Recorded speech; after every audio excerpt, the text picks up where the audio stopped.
নমস্কার বন্ধুরা, সবাইকে স্বাগত জানিয়ে আজকে আমি আরেকটা নতুন ভিডিও নিয়ে এসেছি। আজ আমি বানাবো চিকেন কিমা মশলা কারি। দেখুন, চিকেনটাকে ভালো করে একদম কুচু কুচু করে নিয়েছি। এদিকে নিয়েছি মশলা, পেঁয়াজ কুচোনো, কাঁচা লঙ্কা, আদা, রসুন, টমেটো আর টক দই। প্রথমে আমি মশলাটা বেটে নেব। আদা আর কাঁচা লঙ্কা আর রসুন একসাথে আমি পেস্ট করে নেব। কড়ার মধ্যে আমি অল্প সাদা তেল দিয়ে দেবো। কিমাটা আমি সাদা তেলেই বানাবো। এবার ওই তেলের মধ্যে আমি 1 চামচ ঘি দিয়ে দেবো।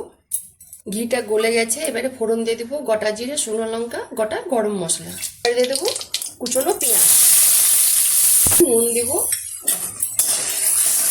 পেঁয়াজটা আমি হালকা লাল লাল করে ভেজে নিয়েছি। এবার দিয়ে দেবো টমেটো কুচনো। টমেটোটা দিয়ে আমি হালকা কিন্তু একটু ভাজা ভাজা করে নিয়েছি। এইবারে দিয়ে দেবো আদা, রসুন, কাঁচা লঙ্কা পেস্ট, 1 চামচ হলুদ গুঁড়ো, 1 চামচ ঝাল লঙ্কার গুঁড়ো, 1 চামচ জিরে গুঁড়ো, 1 চামচ কাশ্মীরি লঙ্কা গুঁড়ো, 1 চামচ ধনে গুঁড়ো। ভালো করে সব মশলাগুলো মিশিয়ে নেবো। জল দেবো।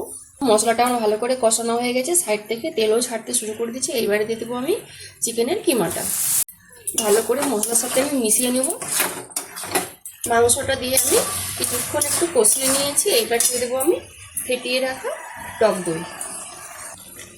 টক দইটা ভালো করে আমি মিশিয়ে নেব।